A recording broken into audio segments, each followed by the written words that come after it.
এই দেশের মানুষদেরকে যেভাবে চেপে ধরেছে, দেশের এমন কোনো সেক্টর নাই, এমন কোনো ইনস্টিটিউট নেই যেগুলো ডেস্ট্রয় করা হয়নি।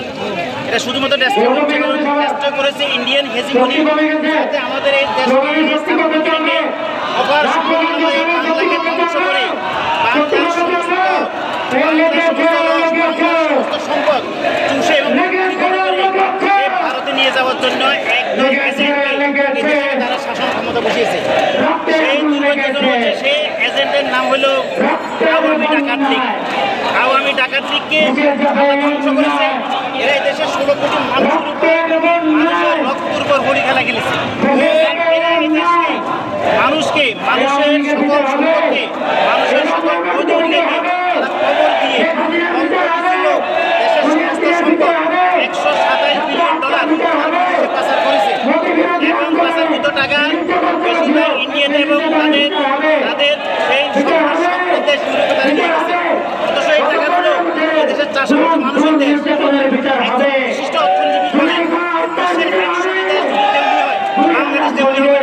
কারণ বাংলাদেশের 3 কোটি মানুষ প্রতিনিয়ত এভিডেন্স আর্ন করতেছে, যেখানে প্রতি সেকেন্ডে প্রতি মাইক্রো সেকেন্ডে যেখানে বিদেশি মুদ্রা সেখানে রিজার্ভ ফান্ড খালি, সেখানে দেশের মুদ্রা সকল খালি, কোনো মানুষের কথা বলতে দেয় নেই। তারা সকল তাদের 16 ভয়ঙ্কর জার্নি, 16 বছরের জার্নি তাদের একটা ভয়ঙ্কর হোলি খেলা।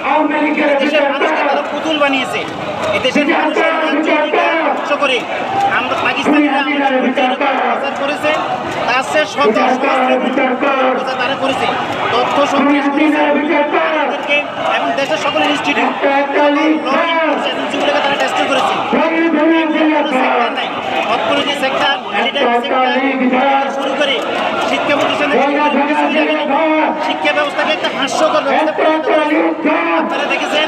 শিক্ষা ব্যবস্থা এমন কিছু যেখানে লেখাপড়া করবে না, মেধা ধ্বংস হয়ে যাবে। মেধা ধ্বংস হয়ে গেলে একটা জাতিকে দিয়ে দিবে। আপনারা দেখেছেন রোহিঙ্গা থেকে যেভাবে শিক্ষা থেকে তাদেরকে শিক্ষার পরিষদ থেকে বাহিনী নিয়ে যায়, রোহিঙ্গা থেকে যেভাবে টেস্ট করেছে, আসামকে টেস্ট করেছে, মাঝখানে এই সুন্দর সকল ষড়যন্ত্র তারা করেছে। এই দেশে তরুণ সমাজ এবং সকল মানুষের অংশগ্রহণের মাধ্যমে 5 আগস্টে সে অশুভ প্যাচেকটা এখান থেকে প্রথম হয়েছে। দুর্ভাগ্যজনক সত্য, আমরা যে আন্দোলন হয়েছে, যে রিভলিউশন হয়েছে, যে বিপ্লব হয়েছে, বিপ্লবকে আমরা মিডিয়াগুলো দেখেছি কি আপরাইজিং। আপনি 5 কাছ থেকে ট্রেনে আপনি যাচ্ছেন, ট্রেনের শিকল ধরে দুর্ভাগ্য আমাদের এই বিপ্লব হাতছাড়া হয়ে গেছে, এই বিপ্লব ব্যাহত হয়ে গেছে। আমরা সেই বিপ্লব ব্যাহত হচ্ছে আমরা দেব না। এই দেশের মানুষের ন্যায্যতা, এই দেশের মানুষের অধিকার প্রতিষ্ঠা করার জন্য আওয়ামী পেতাত্তাদেরকে এবং তাদের দোষকদেরকে অবিলম্বে বহিষ্কার করতে হবে, অবিলম্বে বাতিল করতে হবে। আওয়ামী রাজনৈতিক দলের আমলকে বাতিল করতে হবে, তাদের নিবন্ধন বাতিল করতে হবে এবং আওয়ামী পেতাত্তা